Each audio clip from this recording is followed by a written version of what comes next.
তো প্রিয় বন্ধু, আজকে তোমাদের জন্য আমি ইংলিশের লাস্ট মিনিট সাজেশান নিয়ে চলে এসেছি। তো তোমরা ভিডিওটাকে স্কিপ না করে এক ধারে দেখতে থাকো। তো আজকে আমি দেখাবো তোমাদের ইংলিশ মাধ্যমিক পরীক্ষায় যে ওয়েস্ট বেঙ্গল বোর্ডে কী রকম প্রশ্ন আসতে চলেছে, সে প্রশ্নটা তোমাদের কাছে দেখাবো। এখানে ভিডিওতে একদম স্কিপ করবে না। তো প্রথমে তোমাদের এখানে দেখানো হচ্ছে যে রোল নাম্বার লিখতে হবে, তারপর তোমার নাম, রেজিস্ট্রেশন নাম্বার এইসব লিখতে হবে। আর মানে এই ভিডিওটাকে তোমরা এক ধারে দেখতে থাকবে, কোনো স্কিপ করবে না, তাহলে তোমরা বুঝতে পারবে না। স্কিপ করে তোমরা বুঝতে পারবে না যে ভিডিওতে কী হতে চলেছে। তো ভিডিওতে কীভাবে রাইটিং স্কিল, কীভাবে গ্রামার, প্রিপোজিশন লিখতে হয়, সব কিছু দেখাবো। ভিডিওটা স্কিপ করবে না। চলো তাহলে শুরু করা যাক।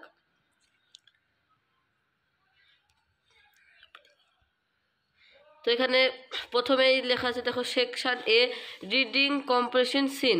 মানে তোমরা টেক্সট বুকে যে সিনগুলো পড়েছো সেই সিন থেকে একটা প্যারা তোমাদের এখানে তুলে দেওয়া হয়েছে। তো প্যারাটাকে তোমরা চলো একবার পড়ে নিই। Read the passage carefully and answer the question that follow. তো শুরু করি।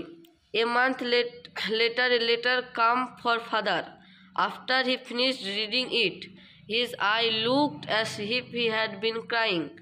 Do you want to know what became of your kite? He said. Then he sat down beside us and told us the whole story.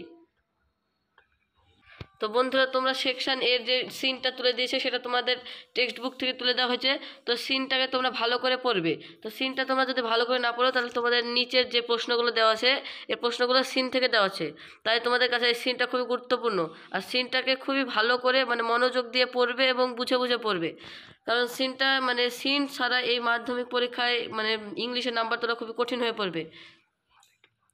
আর এই সিনের সঙ্গে তোমরা ভালো করে বুঝে পড়বে, তার সঙ্গে মানেটা যেন খুব ভালোভাবে হয় মানে। তো তোমরা সিনটাকে টেক্সট বুকের থেকে ভালো করে পড়ে নেবে। তারপরে চলো সিন থেকে দেওয়া কিছু প্রশ্ন দেখে নিই। তো কি বলছে দেখো, write the correct alternative in the given space to complete the following sentence. তো তোমাদের দেখো যে প্রশ্নটা বলছে, ফাদার রিসিভড এ লেটার, মানে এটা যেটা মানে তোমাদের ঠিক হবে সেটাতে টিক দিতে হবে। তো এরকম কিছু প্রশ্ন আসবে তোমাদের সিন থেকে। তো দেখতেই পাচ্ছ তোমরা। তারপরে প্রশ্ন, বিদাগের প্রশ্ন কি বলছে দেখো, complete the following sentence with information from the text. মানে এই টেক্সট থেকে কিছু শূন্যস্থান বা সেন্টেন্স দেওয়া আছে, সেটাকে তোমাদের সিন থেকে দেখে পূরণ করতে হবে। তো তোমরা সিনটাকে খুবই ভালো করে পড়বে। এরকম প্রশ্ন থাকবে তোমাদের মাধ্যমিক বোর্ডে। তবে সি এর দাগে কী বলছে দেখো, মানে সি এর দাগে তোমাদের ট্রু ফলস দেওয়া আছে, ওই সিন থেকে তোমাদের ট্রু ফলস দেওয়া আছে। এখানে কী বলছে দেখো, state whether the following statements are true or false. Write true or for true and F for false in the boxes given on the right hand side. Provide sentence phrase words in support of your answer. তো এখানে তোমাদের true false করতে হবে এবং তার সঙ্গে supporting statement দিতে হবে। তো এটা তোমাদের মানে টেক্সট থেকে দেওয়া আছে। চলো একবার পড়ে নিই একটা। Aunt Star always lived on the island Big Half Moon. মানে এইরকম তোমাদের এখান থেকে দেখে, তারপর তোমাদের টেক্সট থেকে দেখে তোমাদের প্রশ্ন উত্তরটা করতে হবে। আর যে বক্সগুলো দেখতে পাচ্ছ এখানে ট্রু মানে শুধু সত্য হয় ট্রু আর মিথ্যা হলে ফলস লিখবে। তো এইসব প্রশ্নগুলো ভালো করে করবে। তোমাদের যদি এখানে যদি যদি সত্য হয় মানে বাক্যটা যদি সত্য হয় তাহলে টি লিখবে, আর যদি মিথ্যা হয় তাহলে এফ লিখবে। আর সাপোর্টিং স্টেটমেন্টটা অবশ্যই দিতে হবে। সিন থেকে তোমরা দেখে সাপোর্টিং স্টেটমেন্টটা দিবে। তারপরে চলো দেখে নিই দুয়ের দাগের প্রশ্ন। দুয়ের দাগে তোমাদের টেক্সট থেকে একটা কবিতা তুলে দেওয়া হয়েছে। তো read the poem and answer the question that follow. মানে এই কবিতাটি মানে তুলে দেওয়া হয়েছে, কবিতাটি পড়ে এই নিচের এই প্রশ্নগুলোর অ্যান্সার দিতে হবে। চলো কবিতাটি একবার দেখে নিই। তো কবিতাটি তোমাদের মানে মাউন্টেন অ্যান্ড দ্য স্কোয়েল মানে একটা মানে কবিতা আছে এখানে, সেই কবিতা থেকে এটা তুলে দেওয়া হয়েছে। তোমরা কবিতাটাকে ভালো করে পড়বে, খুব মনোযোগ দিয়ে পড়বে, তার সঙ্গে মানেটা ভালো করে পড়বে। তো চলো কবিতা থেকে দেওয়া কিছু প্রশ্ন দেখে নেই।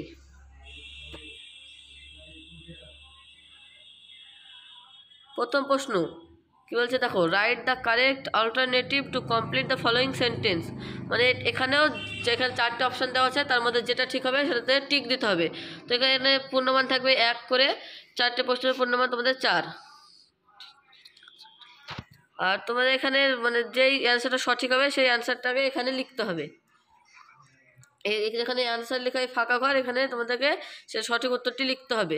তারপর বিয়ের দাগের প্রশ্ন কি বলছে দেখো, অ্যান্সার দ্য ফলোয়িং কোয়েশ্চেন, মানে এই উত্তরের এই প্রশ্নগুলোর উত্তর দিতে হবে। তো এই উত্তরটা তোমরা এই কবিতাটি যদি ভালো করে পড়ো এই কবিতাটি, তাহলে সেই উত্তরগুলো তোমরা খুব সহজেই পেরে যাবে। তারপরে প্রশ্ন দেখে নিই, বলছে এখানেও তোমাদের একটা পাঠ্য বই থেকে, পাঠ্য বই না, এখানে তোমাদের আনসিন একটা দেওয়া হয়েছে যেটা তোমাদের টেক্সট বুকে নাই। তো আনসিনটাকে তোমরা ভালো করে বুঝে পড়তে হবে এবং মানে সমেত ভালো করে বুঝে পড়লে তোমাদের আনসিন থেকে যে সিনের মতো আনসিন থেকে যে প্রশ্ন দেয় সেই প্রশ্নগুলো ভালোভাবে তোমরা উত্তর পারবে। তো তোমরা আনসিন থেকে দেওয়া প্রশ্নগুলো দেখে নাও। কি বলছে দেখো, টিক দ্য রাইট অ্যান্সার, মানে সঠিক উত্তরটিটা টিক দেবে। বলছে যে এরকম সে প্রশ্ন, মানে প্রতিটা প্রশ্নের মান 1 করে থাকবে। এখানে 6টা প্রশ্ন আছে, 6টা প্রশ্ন 6। তো প্রশ্নগুলো ভালো করে দেখে নাও।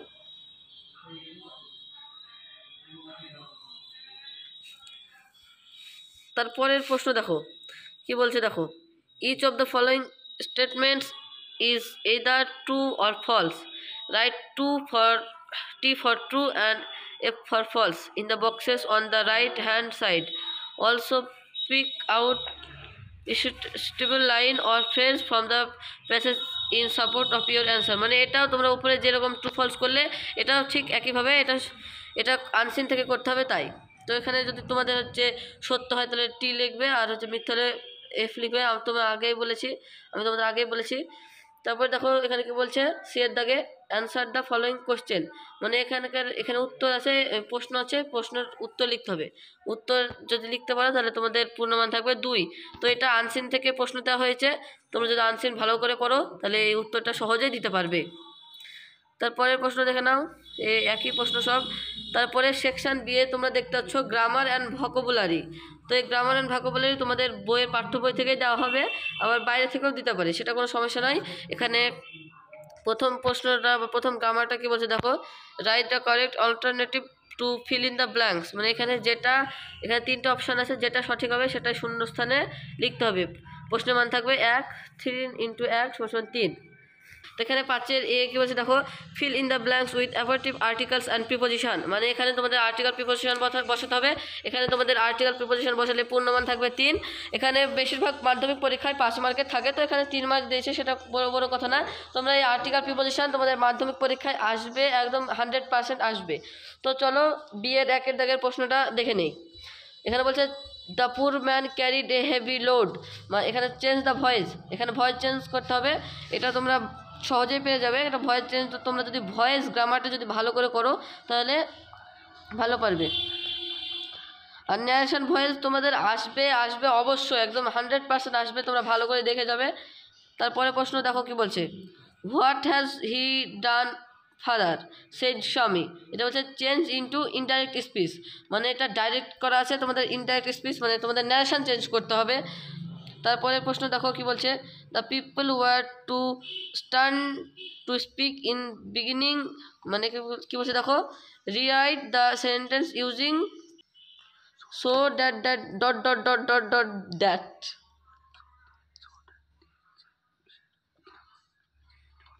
সো দ্যাট দিয়ে যে গ্রামারটি রয়েছে সেটা ভালো করে করবে। তারপরে তো বন্ধুরা সি এর দাগের প্রশ্নটি দেখো, সি এর দাগের প্রশ্নটি বলছে ফ্রেজাল ভার্বটি বসাতে হবে, মানে এখানে তোমাদের যেই শব্দটি, যে ওয়ার্ডটি আন্ডারলাইন করা আছে সেই শব্দের থেকে সেই শব্দটির ফ্রেজাল ভার্ব বসাতে হবে। তো এখানে তোমাদের দেখো বক্সে দেওয়া আছে, কিছু অপশান দেওয়া আছে, এই অপশান থেকে এই যেটা সঠিক হবে সেটা এই বক্সে লিখতে হবে। তো তোমরা ফ্রেজাল ভার্বটি ভালো করে যাবে, এটা পরীক্ষায় দেয়। তারপর 6 নম্বর প্রশ্নটা দেখো কি বলছে, 6 নম্বরটা বলছে given below are meanings of for তোমরা 6 দাগের প্রশ্নটা দেখছো, এই প্রশ্নটার উত্তর তোমরা প্যাসেজ নাম্বার 3-তে এই প্রশ্নটি মানে সমার্থক শব্দ একটা ইংলিশে পাবে, সেই শব্দটি তোমরা এখানে বসাবে। তো এটা তোমরা প্যাসেজ নাম্বার 3 থেকে পাবে। তো চলো দেখে নেই তারপরে প্রশ্ন দেখো, বলছে সেকশন সি, এখানে রাইটিং দেওয়া আছে, এখানে বলছে suppose you are the student editor of your school magazine. এখানে তোমাদের একটা রাইটের নোটিশ, মানে একটা নোটিশ লিখতে হবে, মানে একটা ছাত্রকে নোটিশ লিখতে হবে, সেই নোটিশটা এখানে দেওয়া আছে। তো এগুলো ভালো করে পড়ে যাবে, এগুলো মাধ্যমিক পরীক্ষা একদম গ্যারেন্টি দিবে, 100% দিবে।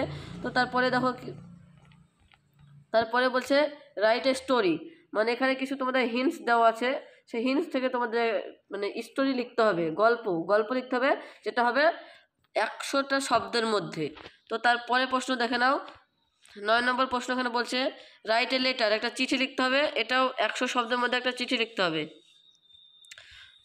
হবে, তো সেকশন ডি এখানে বলছে ফর এক্সটার্নাল ক্যান্ডিডেটস অনলি, মানে এটা বহিরাগতদের এক্সট্রাভাবে মানে দেওয়া হয়েছে, এটা তোমাদের করলেও হবে না করলেও হবে। তো বন্ধু এটা ছেড়ে দাও, এটা তোমাদেরকে করতেই হবে না। তো আমি যে কথাটা বলছি সে কথাটা হচ্ছে, তোমরা এবার মাধ্যমিক পরীক্ষায় তোমরা পাবে, নিশ্চয়ই পাবে একটা লেটার, মানে একটা চিঠি তোমরা নিশ্চয়ই 100% পাবে। চিঠির সঙ্গে তোমাদের মানে স্টোরি থাকতে পারে, প্যারাগ্রাফ থাকতে পারে, এইসব থাকবে। আর তোমরা ভালো করে স্টোরি, প্যারাগ্রাফ, বায়োগ্রাফি এগুলো ভালো করে পড়বে। আর একদম মানে 100% তোমাদের কথা দিচ্ছি যে এবার তোমাদের মাধ্যমিক পরীক্ষায় একটা চিঠি পাবেই। তো তোমরা ভালো করে সব প্যারাগ্রাফ সবগুলো ভালো করে পড়ো। আর হচ্ছে তোমাদের মানে বেশি রাত জেগে পড়ার দরকার নাই, তোমরা এইসব সিনটিনগুলো এইসব আমি তোমাদের যেই মানে প্রশ্নটা যেই সেটটা তোমাদের দেখালাম, এই সেটটা তোমরা ভালো করে পড়ে যাবে, আশা করছি এর মধ্যে পেয়ে যাবে। আর বেশি আজকে রাত জাগো না, এখানে ঘুমিয়ে পড়ো। তো